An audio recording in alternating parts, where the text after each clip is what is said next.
No, that'll be our regular collision equations.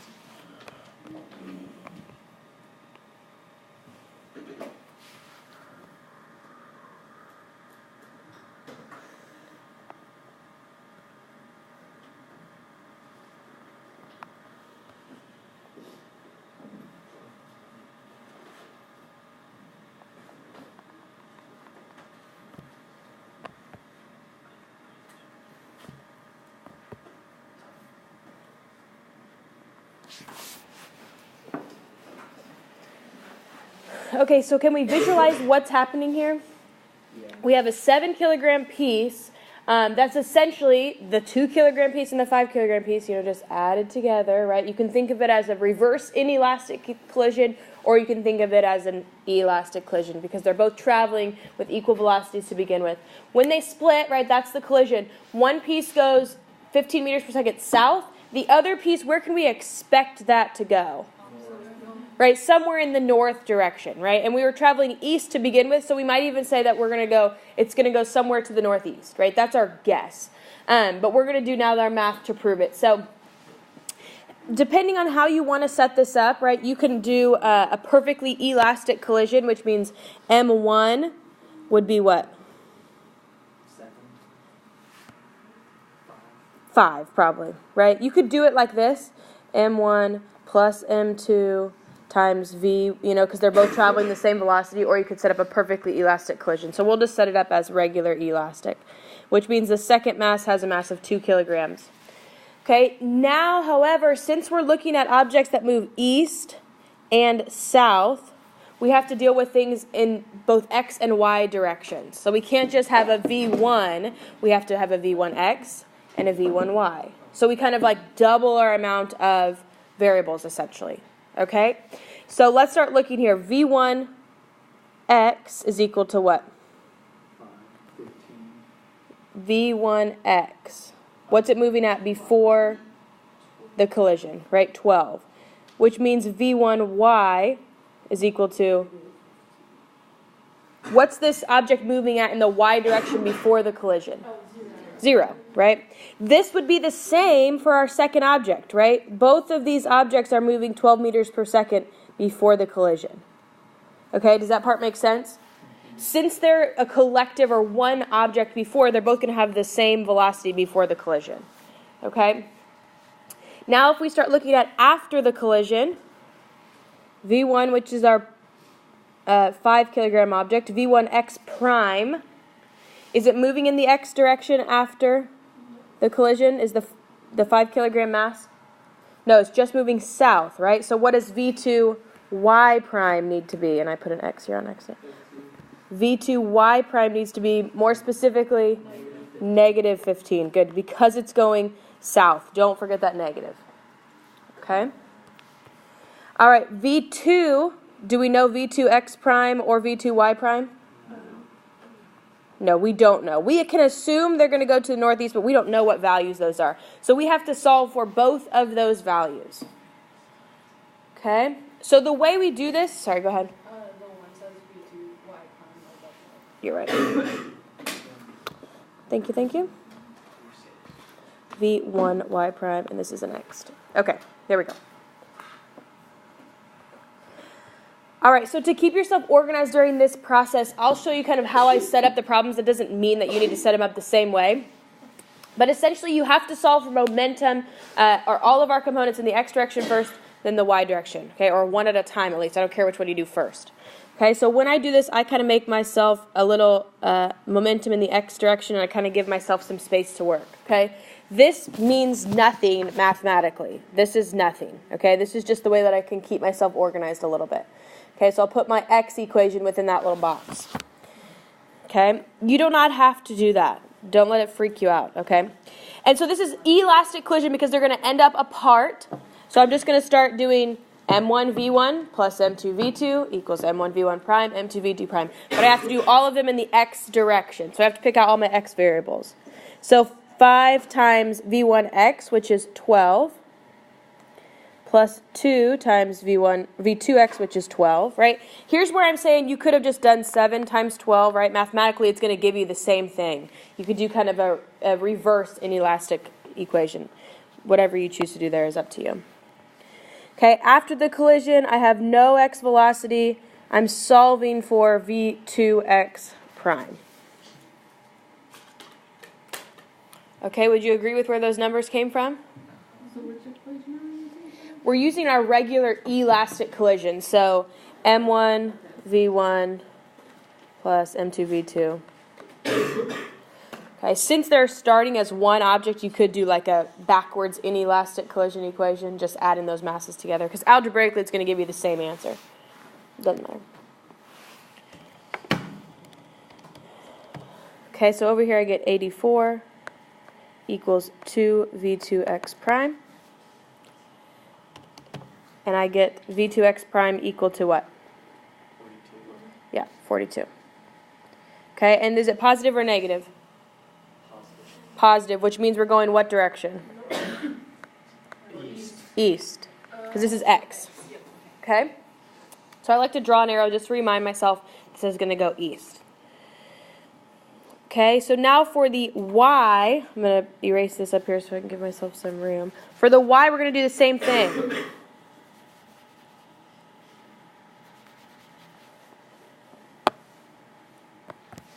So I like to just make myself organized here. So 5 times 0 plus 2 times 0, because it had no momentum in the y direction to begin with.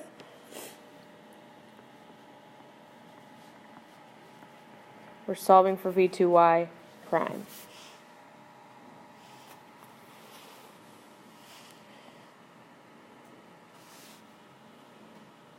Okay, so algebraically it's fine for us that we have a 0 on one side of our equation, because what are we going to do with this 5 times 15? Right, we're going to end up taking it to the other side. Okay, and since it's a negative because it was moving south, we really need to add it to the other side.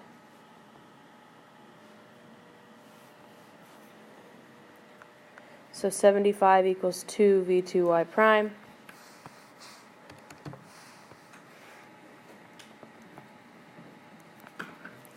Okay, are we on the same page here? So it came out positive, which means it's going to go what direction? North. So right now we have our object moving somewhat to the north and somewhat to the east. Is that what we predicted? Okay, so we're almost to our final step. The last part is going to be to make our new, find exactly what velocity that is. So we build a new triangle based on these components. Right? So starting here, right, we know it's going to go east 42 and north 37.5.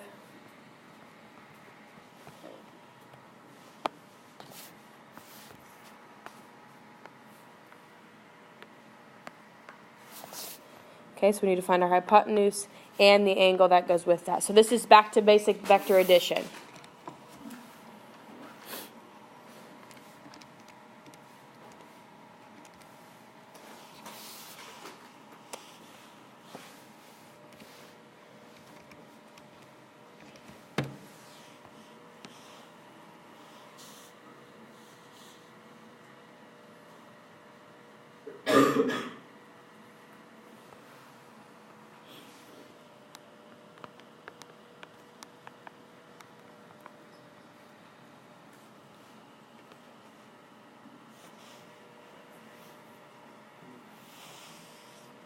Did we get about 56.3 meters per second?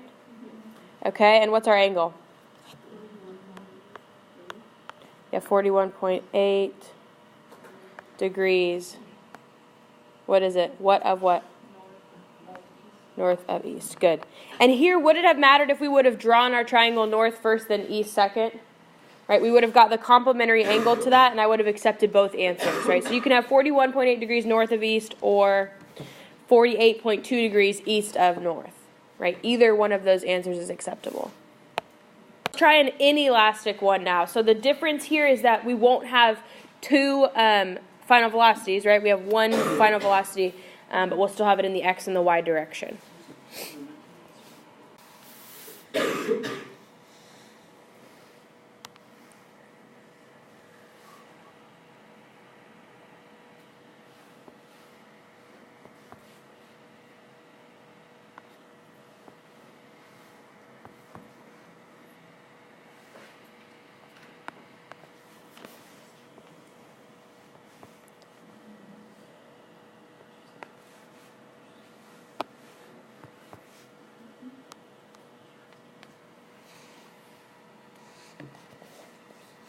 Okay, so one car is traveling 12 meters per second east, one's traveling 24 meters per second north. So if we're going to guess where our wreckage of this car is going to end up, right, these two cars are going to end up, we're going to assume it's to where?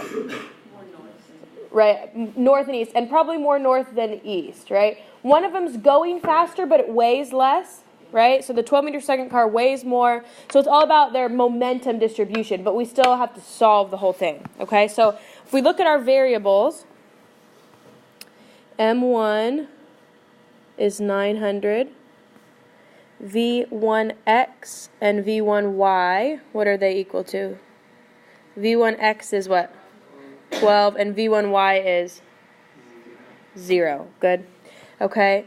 V1, actually you don't have a V1x prime, right? You just have Vx prime and Vy prime. So why is that the case? Yeah, it's inelastic. They're going to stick together, so I'll put that in a different color here, right? Because those are going to be the same for both. Vx prime and Vy prime. Okay, they're going to have the same final velocity. So M2 is only 600 kilograms, but it's moving much faster. Okay, does it have an x component to its initial velocity? No. So V2x is 0, V2y is positive 24. Okay, so we're doing the same thing here. We're just have basically only one final velocity for each. Okay.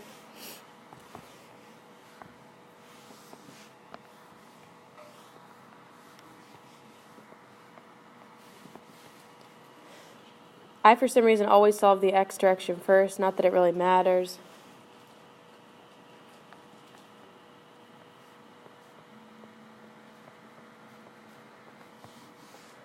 Okay, in an inelastic collision, what do I do with the masses here? Good, add them together. I'm going to solve for Vx prime.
Okay, did we get those to come out? Are we still working? Here and here what I had for x and y. Agreed? Yeah, you will eventually have to, now we have to make our new triangle. Okay, so once we have our x and our y sides, I just want to make sure those sides look like what everyone else has. Okay, now we're going to make our new triangle. Okay, so it doesn't matter which way we go first. 9.6 and 7.2. So it's going to go somewhere to the northeast like we guessed that it would.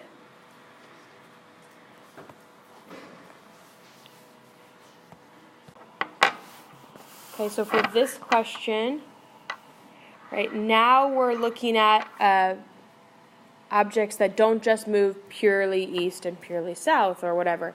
So you have to break down the triangles to get them to have components, x and y. So we are going to start moving into ones where you have to do a little bit more work to get your variables started even. Okay? So go ahead and start here and let me know if you have questions.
Okay, so I think I have all of the components up here, or all of the variables, if you want to check those before you get too far. Or let me know if you didn't have those numbers, but does everyone see where these came from, v1x prime and v1y prime? Right, 1.8 will not go into our problem anywhere. Once we break down that triangle, then we're done with that 1.8 value.